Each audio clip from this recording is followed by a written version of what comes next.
کہ غیر مسلموں کو نا کوئی کتاب یہاں پر رکھو تاکہ وہ اس سے احکام سیکھیں.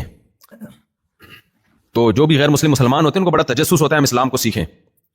تو وہ بڑا پھر ابھی چائنا کی خاتون مسلمان ہوئی نا, مجھے ایک دوستوں نے بتایا وہ اتنا زیادہ بیچاری فکر میں ہے کہ مجھے کوئی اسلام کے بارے میں ڈیٹیل میں بتائے.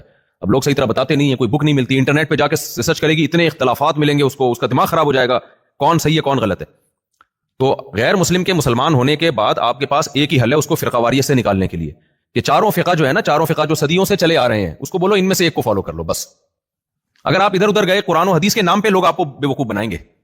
ادھر سے ایک یوٹیوبر بولے گا میں قرآن و حدیث کے مطابق بات کرتا ہوں, وہ نئی مسئلہ بیان کر رہا ہوگا. دوسرا بولے گا میں قرآن و حدیث کے مطابق بات کر رہا ہوں. قرآن و حدیث آج آیا ہے 1400 سال پہلے آیا ہے, بولو نا بھائی 1400 سال پہلے آیا ہے, وہ مرتب بھی 1400 سال پہلے ہوا ہے. تو فقہ کی شکل میں مرتب ہوا, حدیثوں کی کتابوں میں, قرآن و سنت سے مسائل وہ فقہ کی کتابوں میں. تو جو مرتب ہوئے ہیں وہ چار فقہ ہیں ہمارے پاس. امام حنیفہ کے فقہ کا نام ہے فقہ حنفی, امام شافعی کے فقہ کا نام ہے فقہ شافعی, امام مالک کے فقہ کا نام ہے فقہ مالکی, امام احمد کے فقہ کا نام ہے فقہ حنبلی. تو چاروں برحق ہیں, چاروں قرآن و حدیث سے صحابہ سے استدلال کرتے ہیں.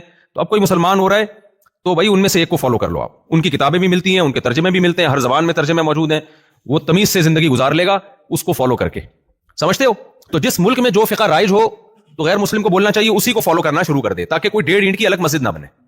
اب دیکھو ہمارے باپ دادے کیا صدیوں سے جو آئے تھے, کیا صحابہ سے ہماری نسل تھوڑی جا کے ملتی ہے؟ کہیں نہ کہیں کسی 1000 سال پہلے 1200 سال پہلے ہمارے باپ دادوں میں کوئی مسلمان ہوا ہوگا نا, کیا خیال ہے؟ تو وہ جس فقہ میں گیا ہے, وہ جس کنٹری میں جو فقہ تھا اس نے اسی فقہ کو قبول کیا. اب ہندوستان میں جتنے غیر مسلم مسلمان ہوئے آٹومیٹیکلی سارے خود بخود فقہ حنفی کو فالو کرتے رہے. ملیشیا میں جتنے غیر مسلم مسلمان ہوئے وہ کس کو فالو کرتے رہے ہیں؟ فقہ شافعی کو فالو کرتے رہے. افریقہ میں جتنے مسلمان ہوئے فقہ مالکیہ کو فالو کرتے رہے. تو یہ بالکل ٹھیک طریقہ ہے. سعودیہ میں جو بھی باہر سے جا کے آباد ہوئے وہ فقہ حنبلی کو فالو کرتے رہے, کیونکہ وہاں آفیشلی کون سا فقہ رائج ہے؟ فقہ حنبلی رائج ہے.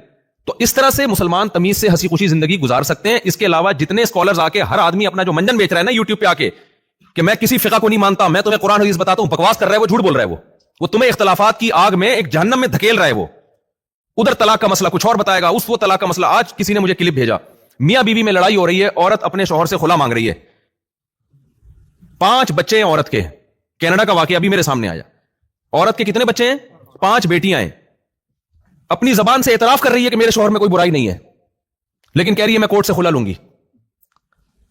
اس کا شوہر کہہ رہا ہے بھائی میری 5 بیٹیاں یار, تو کس بیس پہ خلا لی؟ میں تو طلاق نہیں دے رہا, میں تو تیرے حقوق ادا کر رہا ہوں. اس نے کسی اسکالر کا کلپ چلایا ہوا ہے, پاکستان ہی کے کسی بے وقوف آدمی کا, کسی کیا بولوں میں, جو ہر بات پہ ریفرنسز دے رہا ہوتا ہے.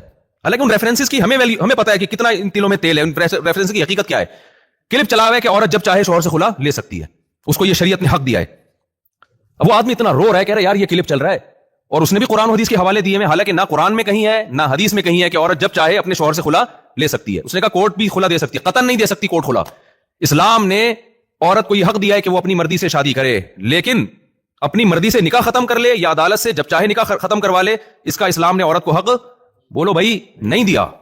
ڈیورس کا حق, طلاق کا حق, نکاح ختم کرنے کا حق اللہ نے مرد کو دیا ہے, عورت کو نہیں دیا. لیکن وہ اس اسکالر نے ایسی آگ لگا دی ہے نا, اتنے گھروں میں طلاقیں ہو رہی ہیں, عورت کو کبھی کوئی پسند آ رہا ہے وہ کہہ رہی ہے نہیں بھائی. اور وہ حدیث پیش کرتے ہیں کہ حضرت جمیلہ رضی اللہ عنہا جو ثابت بن قیس کی زوجہ تھیں, وہ نبی کے پاس آئیں اور کہا مجھے میرے شوہر کی شکل پسند نہیں ہے, تو آپ نے اس کو خلا پکڑا دیا, خلا دے دیا. تو اس کا مطلب عورت کو شوہر کی شکل پسند نہ تو بھی خلا لے سکتی ہے. جب آپ قصائی سے آپریشن کرواؤ گے تو کیا آپ سمجھتے ہو کہ آپ کا زخم ٹھیک ہو جائے گا؟ اچھا جب میں بولا کروں نا تو آپ آگے سے جواب دیا کریں نا. ایک آدمی چاہے وہ میڈیکل سائنس کی کتابوں کے حوالے کیوں نہ دے رہا ہو, آپ گئے قصائی کے پاس کہ یار مجھے یہ طبیعت خراب ہے کوئی دوا دے دے, اس نے میڈیکل سائنس کی کتاب کھولی, یہ دوا لے لے. لوگ کہہ رہے ہیں بھائی یہ قصائی ہے, یہ ڈاکٹر نہیں ہے. آپ کہیں حوالہ تو میڈیکل سائنس کا دے رہا ہے نا, ابے اس کو کیا حوالوں کا پتا, یہ خود جاہل ہے, تمہیں بھی حوالوں کے نام پہ جاہل بنا رہا ہے. تو آج کل کے اسکالرز کا یہ حال ہے. یہ صرف اسلام کے ساتھ یہ مذاق ہو رہا ہے, نہ ڈاکٹروں کے ساتھ ہو رہا ہے, نہ میڈیکل سائنس کے ساتھ, نہ کوئی انجینئر کی فیلڈ میں کوئی اور گھسنے کی کوشش کرے گا, نہ ڈاکٹر کی فیلڈ میں. یہ صرف اسلام کو ان لوگوں نے کباڑا بنایا ہوا ہے. جو منہ اٹھاتا ہے یوٹیوب پہ آ کے فتوے جھاڑنا شروع کر دیتا ہے. تو اب وہ میں اس کی جو بیچارے کی جو ان کے گھر میں جو جھگڑا ہو رہا ہے, اور ایک کیس نہیں اور بھی بہت سارے کیس ہیں یوٹیوب پہ پڑے ہوئے ہیں کہ جی اسلام نے عورت کو خلا کا حق دیا ہے, اسلام نے عورت پہ بڑا احسان کے خلا کا حق دیا. خلا کا حق کا مطلب یہ نہیں ہے کہ عورت جو ہے وہ بغیر شوہر کی پرمیشن کے خلا لے سکتی ہے. خلا ایگریمنٹ ہے. عورت جب شوہر سے مطالبہ کرے گی تو شوہر اگر اس مطالبے کو پورا کرے گا تو خلا ہوگا, شوہر مطالبے کو پورا نہیں کرے گا تو کورٹ کو, جج کو اللہ نے یہ اختیار نہیں دیا کہ وہ دوسرے کی بیوی کو نکاح کو ختم کر دے. جج صرف اپنی بیوی کو طلاق دے سکتا ہے, دوسری کی بیویوں کو جج طلاق بولو نہیں دے سکتا. وہ جج کی بیوی تھوڑی ہے. آج کسی نے بھیجا, میں نام نہیں بتاؤں گا بلا وجہ کے پھر وہ فتنے کھڑے ہوتے ہیں. تو 2 اسکالرز کی مجھے بھیجا, دونوں پاکستان کے ہیں. یہ کہہ رہا ہے اللہ نے حق دیا ہے عورت کو, اگر وہ شوہر کی شکل اچھی نہیں تھی اس بیس پہ عورت نے طلاق لے لی تو بھی جج فیصلہ کر سکتا ہے کہ بھئی وہ جو حدیث ہے نا بخاری کی, اس میں یہ ہے کہ حضرت جمیلہ رضی اللہ تعالی عنہا نے حضرت ثابت بن قیس سے نکاح کیا بغیر دیکھے. پہلی رات میں ہی اندازہ ہو گیا کہ میں انتہائی خوبصورت ہوں اور یہ انتہائی شکل و صورت کے لحاظ سے کم ہے. وہ نبی کی خدمت میں آئیں, عرض کیا یا رسول اللہ بی من الجمال ما ترا, یا رسول اللہ میرے اندر بہت زیادہ خوبصورتی ہے, میں خوبصورت عورت ہوں, میں نے نکاح کر لیا بن دیکھے, اور میرے شوہر قد میں چھوٹے ہیں, انتہائی سیاہ رنگ ہے ان کا اور بہت چھوٹا قد ہے, میری ان کے ساتھ زندگی نہیں گزر سکتی, میں مہر واپس کرنے کے لیے تیار ہوں. نبی صلی اللہ علیہ وسلم نے ان کے شوہر کو بلایا, ان کو کہا کہ بھائی طلقھا, اجماع ہے اس پوری امت کا کہ یہاں طلقھا کا مطلب کیا ہے, ان کو طلاق دے دو, مشورہ دیا. ایسا ہوتا ہے نا کہ جب بہت زیادہ میچنگ کی شادی نہ ہو اور خطرہ ہو کہ بھائی یہ بے جوڑ کا نکاح ہو گیا ہے تو طلاق کا مشورہ دینے میں کوئی حرج نہیں ہے.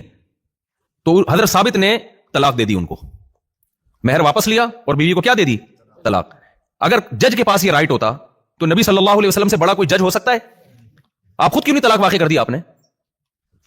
جب نبی کو اختیار نہیں ہے بھائی نکاح ختم کرنے کا, نبی کے پاس رائٹ نہیں ہے, جس کی بیوی ہے نبی ان کو کہہ رہے ہیں کہ آپ ان کو کیا دے دو, طلاق دے دو. تو یہاں بھی یہی ہے کہ جج اگر سمجھتا ہے کہ بھائی یہ میاں بیوی آپس میں اچھی طرح نہیں رہ سکتے تو شوہر کو مشورہ دے سکتا ہے کہ بھائی اس کو چھوڑ دے. نہیں, ہم بھی دیتے ہیں بعض دفعہ مشورہ, لڑائی ہو رہی تو چھوڑ دے یار جب نہیں رہنا چاہتی. لیکن یہ بھی ہے کہ جب غلط فہمی میں نکاح ہو گیا ہو تو مشورہ دیا جائے گا. یہاں کیا ہو رہا ہے, ایک سال گزر گیا, دو سال گزر گئے, پھر اس آدمی نے اپنی بیوی سے میری بات کرائی کہ اس کی سمجھ, اس نے چند اسکالرز کو, پاکستانی اسکالرز کو سن لیا ہے اور وہ کہہ رہے ہیں کہ اللہ نے عورت کو حق دیا ہے, اگر وہ شوہر کہہ رہی مجھے نہیں پسند آ رہا میں کیا کروں, تو میں جب نہیں رہنا چاہتی. تو میں نے کہا دیکھیں یہ گرل فرینڈ اور بوائے فرینڈ میں فرق اور میاں بیوی میں یہی فرق ہے. گرل فرینڈ اور بوائے فرینڈ میں جب دونوں چاہیں بریک اپ, بولو نا, ہو سکتا ہے. ایسے اندھا دھند اگر عورت کے پاس حق آ گیا تو آج آپ کو غفار زیادہ پسند خوبصورت لگ رہا ہے, کل وسیم پسند آ رہا ہے, پرسوں ستار پسند آ رہا ہے, چلو جی آج ادھر چلے جاؤ, پھر وہاں سے کھلا پکڑو, ادھر چلے جاؤ, وہاں سے کھلا پکڑو. یہ انسانیت ہے یا یہ کیا ہے, حیوانیت ہے؟ شریعت نے مرد کو یہ رائٹ دیا کہ وہ چھوڑ سکتا ہے بیوی, لیکن اس پر بھی کچھ پابندیاں لگائی ہیں کہ پاکی کے حالت میں ایک طلاق دی جائے, پھر دوسری طلاق اگلے طہر میں دی جائے. تو اس کو تو آپ نے باؤنڈ کر دیا کہ اتنی سخت پابندیاں لگا دی کہ اکٹھی 3 طلاقیں دینے کو ناجائز قرار دے دیا, اور ادھر بیوی جب چاہے کورٹ میں جائے اور ڈاکومنٹ پکڑائے کہ مجھے نہیں رہنا, کورٹ کے لا بھائی نہیں رہنا. یہ کیسا بیوقوفوں والی ہے, ایسا ہی ہے جیسے کوئی کہ اسلام میں 3 نمازیں فرض ہیں. اتنی بڑی بڑی مسٹیک آج کے یوٹیوب کے اسکالرز کر رہے ہیں اور وہ خلا کی آیتیں پیش کر رہے ہیں, حالانکہ ان آیتوں کا ترجمہ بھی ان بیچاروں کو نہیں آتا. اس لیے میں کہتا ہوں اس اختلاف اور جہنم کی آگ میں جو آج جل رہا ہے نا مسلمان فرقہ واریت میں, اس کا واحد حل آپ کے پاس یہ ہے کہ جو صدیوں سے مرتب فقہ چلا آ رہا ہے انہی میں سے کسی ایک کو فالو کرو. تو اس ملک میں جو فقہ رائج ہے بھائی, تو اس میں سے کسی ایک کو غیر مسلم داخل ہو تو اس کو بتا دیا جائے بھائی ہمارے یہاں 4 مکاتب فکر ہیں, چاروں ٹھیک ہیں, کیونکہ یہ ان کے درمیان جو اختلاف ہے یہ اختلاف صحابہ کے درمیان بھی موجود تھا اور نبی نے اس اختلاف پر نکیر اور مذمت نہیں فرمائی. چاروں مکاتب فکر ٹھیک ہیں بھائی, تو آپ جس کو چاہو فالو کر لو, اور ظاہر ہے وہ اسی کو فالو کرے گا جو اس ملک میں رائج ہوگا. عام طور پر اس کو فالو کرتا ہے جس کے ہاتھ میں انسان مسلمان ہوتا ہے, اس پہ زیادہ اعتماد ہوتا ہے. چلو جی, جہاں جہاں دنیا میں حنفی گئے ہیں تو جو مسلمان ہوئے وہ حنفی تھے خود بخود, جہاں شافی لوگ گئے وہاں جو مسلمان ہوئے کیا تھے, وہ شافی تھے, وہ بھی ٹھیک ہے. تو اس لیے آپ جب کوئی غیر مسلم, کیونکہ یہ سوال بہت دفعہ مجھ سے پوچھا جاتا ہے, امریکہ سے ہمارے ایک دوست نے بتایا کہ یار یہاں سب سے بڑا مسئلہ یہ ہے کہ جب کوئی غیر مسلم مسلمان ہوتا ہے نا, ایک عذاب میں آتا ہے کہ کون سا والا اسلام میں نے فالو کرنا ہے, ادھر جاؤ وہ کچھ اور بول رہا ہوتا ہے, ادھر جاؤ وہ کچھ اور بول, اور ہر آدمی بکواس کر رہا ہوتا ہے اور یہ بول رہا ہوتا ہے میں ہی صحیح ہوں باقی سارے جہنم میں, اور کم بخت لیبل یہ لگاتا ہے کہ میں اختلاف اور فرقہ واریت کے خلاف ہوں, حالانکہ اس کے طرز عمل سے فرقہ واریت کی آگ لگ رہی ہوتی ہے. یہ ایسے جیسے پیٹرول چھڑک چھڑک کے آگ لگا رہے ہو اور بولو آگ بجھانے کا اکیلا ذمہ دار کون ہوں, میں ہوں. تو یہ آج کل کے جو اسکالرز آ رہے ہیں نا, اچھا مجھے لوگ کہتے ہیں مفتی صاحب اپنے فرقے کی طرف بلا رہے ہیں. میں اگر فرقہ پرست ہوتا, خدا کی قسم میرے پاس فرقہ بنانے کی جتنی صلاحیت ہے نا آج کل کے ان اسکالرز کے پاس نہیں ہے. میں ایسا فرقہ نیا بنا کے جاتا کہ ایک آگ لگا کے چلا جاتا. لیکن ہم آپ کو کوئی نئی نئی چیزیں مارکیٹ میں نہیں لانا چاہتے. ہم کہتے ہیں بھائی جو فقہا چلے آ رہے ہیں نا انہی میں سے ہم بھی انہی کو فالو کر رہے ہیں. اگر ان کو میں فالو نہ کرتا تو میں قرآن حدیث کے نام پہ ایک نئی چیز مارکیٹ میں لاتا اور میرے فالوور شاید اور بھی زیادہ ہو جاتے. کہتے ہیں یار یہ بندہ ہے جو صحیح لے کر آیا ہے. ہم نے کہا نہیں, جو صحیح آ چکا ہے نا پہلے آیا ہوا ہے اسی کو کیا کرنا ہے, فالو کرنا ہے. سمجھتے ہو کہ نہیں سمجھتے ہو؟ ورنہ اسی آگ میں جھونک دو گے رفع الدین کے پھڈے ہی نہیں ختم ہوں گے قیامت تک, ٹانگیں چوڑی پتلی زور سے آمین آہستہ آمین, وہ غیر مسلم پاگل ہو جائے گا. اور میں نے ایسے غیر مسلموں کو دیکھا ہے مسجد سے باہر اسلام قبول کیا اور جب مسجد میں آئے تو کسی نے کہا ٹانگیں چوڑی کرو, رفع الدین کرو, کسی نے کہا نہیں کرو. وہ اتنا بوکھلایا وہ دوبارہ غیر مسلم بن گیا. وہ چھوڑ دو یار, اس کو کسی بھی فقہ کو فالو کر رہا ہے, اس کو بولا یار چاروں ٹھیک ہیں, دن میں سے ایک کو کیا کرنا ہے. صدیوں سے مسلمان اسی طرح سے چلے آ رہے ہیں, اس وقت غیر مسلموں میں کوئی کنفیوژن بولو نہیں تھی. اور ان چاروں فقہ میں اچھی بات کیا ہے کہ یہ چاروں فقہ جو ہے نا 500 سال پہلے جو مسائل تھے آج بھی کیا ہیں, وہ یہ چینج نہیں ہوئے. کسی حنفی کو آپ دیکھو 1000 سال پہلے جیسے نماز پڑھتا تھا آج بھی ویسے ہی, شافی کو دیکھو 1000 سال پہلے جیسے تھا آج بھی ویسے ہی. ان کے علاوہ جو بھی ہے نا 50 سال پہلے کچھ اور سچویشن تھی, اس سے 100 سال پہلے کچھ اور تھی, اور آج سے 50 سال بعد کچھ اور ہوگا. مسائل بھی چینج ہوتے رہیں گے.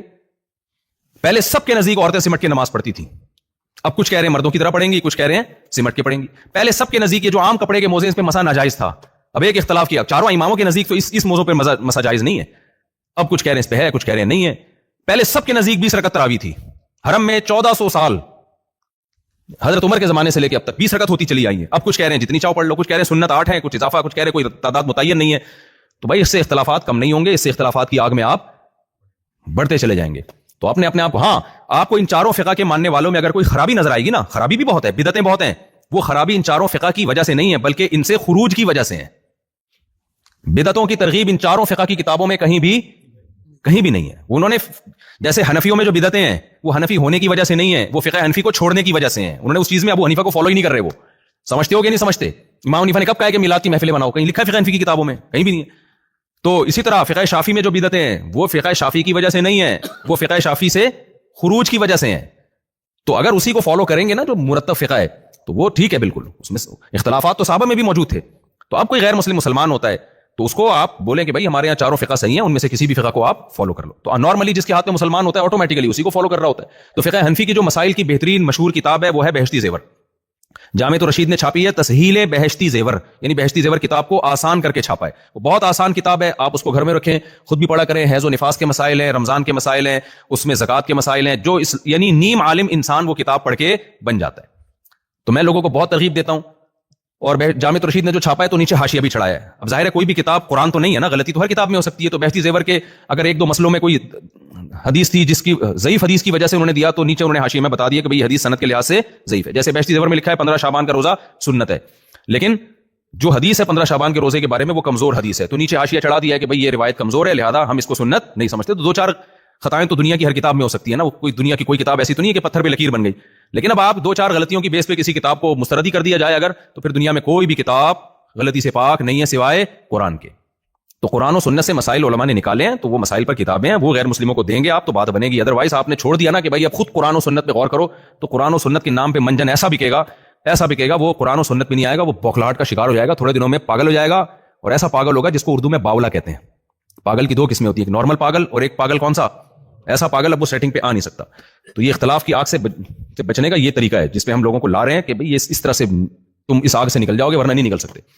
ہمیشہ سے ایسا ہی ہوتا آیا ہے نا, ایسے ہی سارے غیر مسلم اتنے جو دنیا میں 1 ارب سے زیادہ مسلمان ہیں, ہاں اتنا وسعت نہ دو کہ اہل سنت والجماعت سے ہی باہر نکل جاؤ. یہ جو چاروں امام ہیں نا, ابو حنیفہ, مالک, شافعی, احمد بن حنبل, ان چاروں کی خاصیت کیا ہے؟ انہوں نے قرآن و سنت اور صحابہ کو دلیل بنایا ہے, اس سے کسی چوتھی چیز کو دلیل نہیں بنایا. تو ان کے علاوہ جو دنیا میں اور بہت سارے فرقے ہیں وہ قرآن و سنت کے علاوہ چیزوں کو فالو کر رہے ہوتے ہیں. کچھ قرآن و سنت ہوتا ہے, کچھ ادھر ادھر کی چیزیں ہوتی ہیں, تو ان کو ہم پھر ٹھیک نہیں سمجھتے. خلا کا بھی یہی مسئلہ ہے. قرآن و سنت سے آپ دیکھو, میں تو اس پہ تو میں کئی بار دلائل ریکارڈ کروا چکا ہوں, لیکن بیڑا غرق ہو رہا ہے. اب ایک جسٹس صاحب ہیں, انہوں نے خلا پہ پھینک دی لمبی بیٹھے بیٹھے کہ عورت کو جو ہے لے سکتی ہے خلا عدالت سے جب چاہے, شوہر چاہے سائن نہ بھی کرے. تو میری ملاقات ہوئی, میں نے کہا آپ نے کیا کیا یہ؟ پھر دلائل میں الجھ رہے ہیں, کہہ رہے ہیں وہ نبی کے دور میں جو خلا کا, میں نے کہا اس نے نبی نے شوہر کو کیوں کہا تھا کہ طلاق دے دو اس کو, اگر نبی خود ہی سائن کروا کر کے پیپر جاری کر دیتے. تو ہاں چند صورتیں ایسی ہیں جہاں شوہر ظلم کر رہا ہے اور مرد طلاق نہیں دے رہا, جہاں ظلم کا تحقق ہو, گواہوں سے ثابت ہو, اور ظلم بھی ایک مخصوص نوعیت کا. یہ نہیں کہ میاں کی اس دن آنکھیں پیشانی پہ بل آ گئے تھے اور موڈ میں نہیں تھا, گالی نکال دی اس نے, غلط کیا, گالیاں نہیں نکالنی چاہیے. اس پہ خلا تھوڑی بنتا ہے, بیسک حقوق ادا نہ کر رہا ہو, اس کا بنیادی نان نفقہ نہ دے رہا ہو, طلاق بھی نہ دے رہا ہو, تو پھر کورٹ کو فسخ نکاح کا حق حاصل ہے. خلا نہیں کہیں گے اس کو کہیں گے خلا تو ایک ایگریمنٹ ہے جو شوہر کی مرضی کے بغیر نہیں ہو سکتا. تو میں نے کہا یار یہ اسکالرز نے ایک نئی شوشہ چھوڑ دیا ہے. آج میں کتنا, وہ ارشاد بھائی کو پتا ہے کتنا غصے میں تھا, ارشاد بھی کہہ رہے تھے مصعب کا میٹر کیا ہو گیا ہے شارٹ. مجھے شارٹ اس لیے ہوا کہ یار ہم لوگوں کو زنا سے روکیں, شراب سے روکیں, ماں باپ کی خدمت میں ڈالیں, یا انہی اسکالرز ہی کے ہم حل کرتے رہیں بیٹھ کے. ہر اسکالر دوسرے دن کوئی نئی بات مارکیٹ میں لا رہا ہوتا ہے, اب ہم اس کو سمجھاتے رہتے ہیں بھائی یہ غلط کر رہا ہے, یہ تمہیں مس گائیڈ کر رہا ہے. تو جو اسکالرز عالم نہیں ہے نا, ان سے میری گزارش ہے کہ آپ اپنی لمٹ کو کراس کرنے کی کوشش بولو نہ کریں. ہم یہ نہیں کہہ رہے آپ مذہبی چینل نہ بنائیں, آپ اپنی لمٹ کو کراس نہ کریں. حلال حرام آپ کا کام نہیں ہے, یہ علماء کا کام ہے. آپ کہتے ہیں 2 نمبر مولوی, بھائی 1 نمبر بھی مولوی ہوتے ہیں, 2 نمبر بھی ہوتے ہیں, تو 1 نمبر بھی کیا ہوتے ہیں؟ جیسے ڈاکٹروں میں 2 نمبر ہیں تو 1 نمبر بھی کیا ہوں گے؟ ڈاکٹر ہوں گے. تو مفتیوں کا کام ہے مسائل بتانا, اگر اس میں 2 نمبر ہیں تو 1 نمبر بھی مفتی ہوں گے. یہ نہیں ہو سکتا کہ چونکہ ڈاکٹر سارے 2 نمبر ہو گئے اب علاج ہم قصائیوں سے کروائیں گے جا کے, یہ نہیں ہو سکتا بھائی. سمجھتے ہو کہ نہیں سمجھتے ہو؟